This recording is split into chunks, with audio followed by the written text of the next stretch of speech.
दोस्तों, बांग्लादेश बहुत तेजी से चीन के साथ अपनी नजदीकियां बढ़ा रहा है और इसी के साथ बांग्लादेश में आर्थिक संकट भी काफी तेजी से बढ़ता जा रहा है।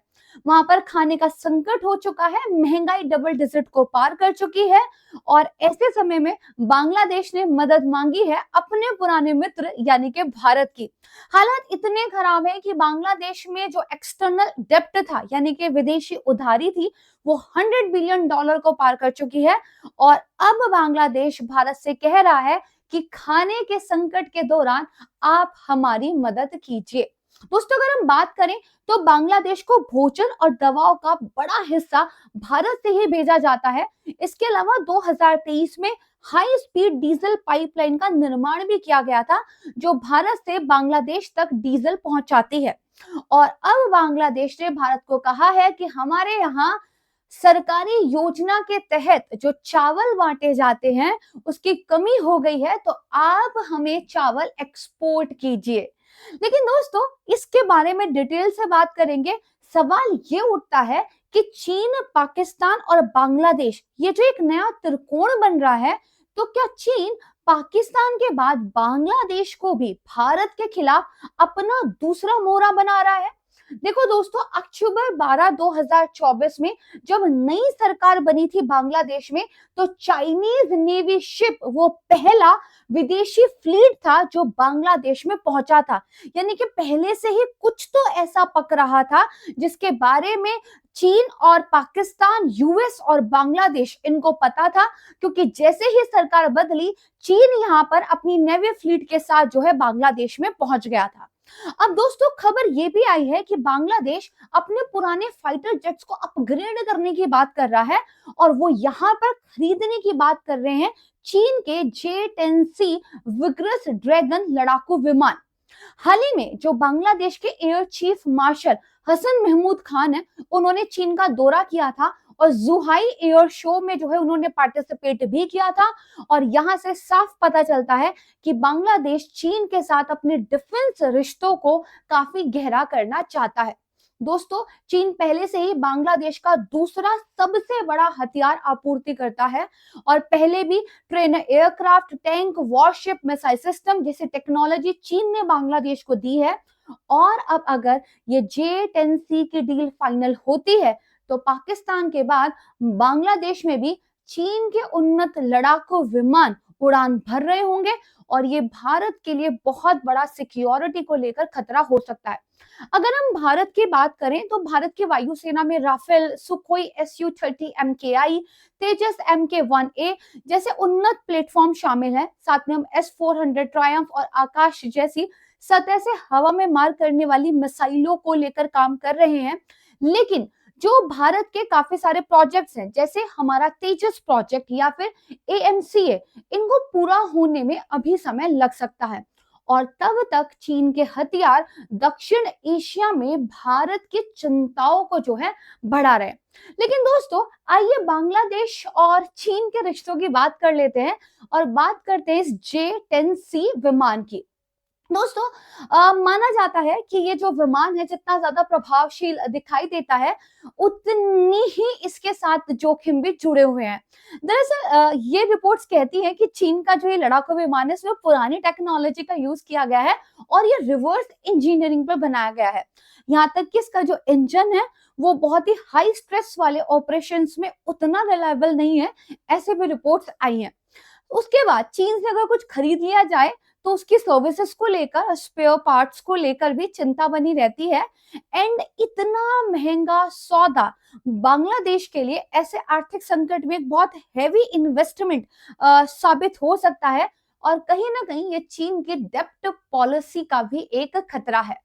लेकिन उसके बावजूद ऐसा लगता है कि बांग्लादेश शायद इस समझौते को मंजूरी दे दे, तो इसीलिए भारत इन गतिविधियों को काफी तेजी से मॉनिटर कर रहा है। भारत ने इंडो पैसिफिक क्षेत्र में अमेरिका के हितों को देखते हुए अमेरिका से भी अपने डिप्लोमेटिक टॉक्स ओपन रखी है, क्योंकि अमेरिका भी कभी ये नहीं चाहेगा कि चीन और पाकिस्तान की इस बेसिकली साझेदारी में एक तिकड़मबाजी बांग्लादेश की भी जुड़ जाए। दोस्तों, अगर हम बात करें भारत और बांग्लादेश की तो रिश्ते आज काफी ज्यादा खराब हैं। लेकिन सवाल ये उठता है, इन बिगड़ते रिश्तों का नुकसान किसको ज्यादा है, भारत को या फिर बांग्लादेश को? तो आइए थोड़ा सा बैकग्राउंड में जाते हैं। देखिए, शेख हसीना का जो 16 सालों का शासनकाल रहा था, उसमें भारत को बांग्लादेश का जो बेसिकली मोंगला पोर्ट है और साथ में जो चट्टगांव बंदरगाह है, इनसे काफी हेल्प मिली थी। और इन मार्गों का इस्तेमाल जो है भारत ने अपने उत्तर पूर्व के हिस्सों के बीच में माल परिवहन के लिए किया था। पहले अगर हम बात करें तो कोलकाता से लेकर अगरतला तक का जो रास्ता था, ये करीब 1600 किलोमीटर का पड़ता था। लेकिन अब बांग्लादेश के रास्ते ये केवल 550 किलोमीटर का ही पड़ गया है और 10 घंटे में यात्रा पूरी हो जाती है। तो कहीं ना कहीं पे बांग्लादेश भारत के काफी करीब था, काफी सारे ऐसे इंफ्रास्ट्रक्चर प्रोजेक्ट्स पे काम किया था जो दोनों कंट्रीज के लिए फायदेमंद थे। वहीं भारत ने भी बांग्लादेश को 8 बिलियन के क्रेडिट लाइंस दिए हैं और इस राशि का उपयोग वहां पर सड़क, रेलवे, सिंचाई, शिपिंग, बंदरगाह, इन परियोजनाओं को पूरा करने के लिए किया गया, जिससे वहां की इकोनॉमी को काफी बड़ा बूस्ट मिला था। सिर्फ इतना ही नहीं, भारत ने बांग्लादेश के जो सिविल सर्विस ऑफिसर्स होते हैं, पुलिस ऑफिसर्स होते हैं, वहां के जो जजेस हैं, उनको ट्रेनिंग भी दी है और वहां के स्टूडेंट्स को स्कॉलरशिप भी भारत ने दी है। रोहिंग्या अगर मुद्दे की हम बात करें तो नई सरकार बनने के बाद रिपोर्ट्स ऐसा कहती हैं कि बांग्लादेश में 9,000 से ज्यादा शरणार्थी एंटर कर चुके हैं। ऐसे मौके पर केवल भारत ही है अपनी भूगोल की वजह से जो बांग्लादेश की मदद कर सकता है। एकमात्र भारत ऐसा देश है जिससे बांग्लादेश को कोई खतरा नहीं है। और चाहे वो आर्थिक मुद्दों की बात हो, रक्षा से संबंधित मुद्दों की बात हो या फिर रोहिंग्या संकट की बात हो, भारत ही एकमात्र उपाय जो है बांग्लादेश के पास बचता है। दोस्तों, अगर हम व्यापार की बात करें तो 2023 और 24 में दोनों कंट्रीज के बीच में व्यापार $13 बिलियन था, जिसमें से $11 बिलियन का बांग्लादेश आयात करता था। यानी कि कपास हो, खाने की चीजें हो, चीनी, प्याज, मसाले, बहुत सारा ऐसा कच्चा माल है जिसके लिए बांग्लादेश भारत पर डिपेंड करता है। और अगर हम भारत की बात करें तो भारत ज्यादातर बांग्लादेश से जो है टेक्सटाइल ही इंपोर्ट करता है। तो बांग्लादेश की निर्भरता हमारे ऊपर कहीं ज्यादा है। इसके अलावा इलेक्ट्रिसिटी भी एक मुद्दा है। काफी ज्यादा इलेक्ट्रिसिटी को लेकर भारत और बांग्लादेश में समझौते साइन हुए थे। और हाल फिलहाल में दरअसल ये कहा जा रहा है कि जहां अडानी के भी काफी सारे पैसे ड्यू हैं, वहीं त्रिपुरा का भी 200 करोड़ रुपया जो है बांग्लादेश के पास उधार है। वहां के सीएम ने ऐसा कहा है। अगर हम दोस्तों बात करें तो बांग्लादेश और भारत की ज्योग्राफी ऐसी है कि सड़क, जल और रेल मार्गों से दोनों कंट्रीज आपस में जुड़ी हुई हैं और जो इन दोनों कंट्रीज को एक दूसरे पर गुड्स और सर्विसेज के लिए डिपेंड बनाती है। लेकिन बांग्लादेश के ज्यादातर लोग मेडिकल फैसिलिटीज के लिए, हाई एजुकेशन के लिए, पर्यटन के लिए, रोजगार की तलाश में भारत आते हैं, राइट। और अगर आप देखोगे तो आजकल बांग्लादेश में बिजली की कटौती काफी होने लगी है, क्योंकि जो ये संकट है इसकी वजह से भारत और बांग्लादेश के जो संबंध है वो काफी ज्यादा खराब हुए हैं। माना जाता है कि बांग्लादेश को अडानी के भी 800 मिलियन का जो है भुगतान करना है।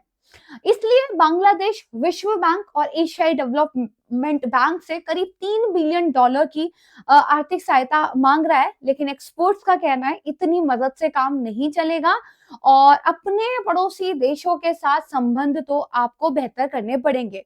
और इसी बीच में जो हमारे डॉक्टर एस जयशंकर जी, उनका बयान भी आया था कि नई सरकार का गठन होने के बाद से माना अस्थायी तनाव आया है, लेकिन कुछ महीनों में स्थिति सामान्य हो जाएगी। अगर इस बयान की बात माने तो जयशंकर जी के इस बयान से काफी कुछ पता चलता है। यानी कि कुछ तो ऐसी खिचड़ी पक रही है जिसकी शायद शुरुआत हो चुकी है, कि भारत और बांग्लादेश के संबंधों में पॉजिटिव न्यूज हमें देखने के लिए मिलेगी। क्योंकि बांग्लादेश ने भारत को कह तो दिया ही है, प्लीज हेल्प अस, राइट। और जयशंकर जी का ऐसे मौके पर बयान, दैट मीन्स अंदर ही अंदर कुछ डिप्लोमेटिक टॉक्स तो चल रहे हैं। अब देखिए, यहाँ पर जो बांग्लादेश है वो भारत के सामने झुका है और आप देखेंगे आज ही की ये न्यूज़ है जिसमें बेसिकली जो यूनिस गवर्नमेंट है उसने इंडिया से कहा है कि प्लीज़ हमें खाने के लिए 50,000 टन चावल दे दीजिए और यहाँ पर जो खुद सरकार का खाद्य वितरण प्रोग्राम है उसके तहत जो है खाद्य डिस्ट्रीब्यूट करने के लिए बांग्लादेश भारत से कह रहा है कि हमारी हेल्प कीजिए। और भारत की पड़ोसी पहले की नीति के तहत हमने इस बात को मंजूरी दे दी है और ये प्रस्ताव जो है बेसिकली वित्त सलाहकार जो है बांग्लादेश के सलाहुद्दीन अहमद उन्होंने जो है पारित किया है। तो बांग्लादेश का खाद्य मंत्रालय जो है वो बगड़िया ब्रदर्स प्राइवेट लिमिटेड से चावल खरीदेगा, ऐसा निर्णय लिया गया है और भारत सरकार को कॉपरेट करने की जो है रिक्वेस्ट उन्होंने यहाँ पर की है। देखो दोस्तों, बेसिकली आप कहेंगे कि बिना भारत पर डिपेंडेंसी रखे बांग्लादेश के लिए अपनी प्रॉब्लम्स का समाधान ढूंढना बहुत मुश्किल होगा। आखिर बड़ा भाई कब काम आएगा, राइट? और अगर बांग्लादेश संबंधों को ठीक करने में नाकाम रहता है तो लंबे समय में ये बांग्लादेश के खिलाफ होगा, क्योंकि कहने वाले कहते हैं कि भारत की जगह चीन काम आ सकता है, but there is no free lunch. China का प्रिंसिपल ये है, यानी कि बदले में उनको कुछ तो चाहिए, लेकिन भारत के साथ हमेशा ऐसा नहीं होता। भले ही बांग्लादेश में आज इंडिया आउट अभियान चल रहा हो, लेकिन बांग्लादेश के नागरिकों को भी इस बात का एहसास तो हो चुका है वहां की सरकार की तरह कि इकोनॉमी को सुधारने के मामले हो या फिर रणनीतिक मामले हो, भारत का सहयोग ही उनके लिए यहाँ पर सबसे ज्यादा इंपॉर्टेंट है। यानी कि बड़े भैया के साथ हाथ मिलाकर चलना एकमात्र ऑप्शन यहाँ पर बनता है। सो दोस्तों, देखते हैं भारत की तरफ से चावल का निर्यात किया जाएगा और उसके बाद किस तरह के पॉजिटिव आउटकम्स देखने को मिलते हैं, जैसा कि यहाँ पर विदेश मंत्री जी के बयान से हमें हिंट मिले हैं। So this is all from my side and Bharat हमेशा से एक एवरग्रीन दोस्त रहा है और ये टाइम टू टाइम साबित होता रहा है। आई होप आपको ये सेशन पसंद आया होगा। इफ यस, प्लीज उसको लाइक कीजिएगा, मैक्सिमम शेयर कीजिएगा और सब मिलकर मेरे साथ कहिए गर्व से जय हिंद।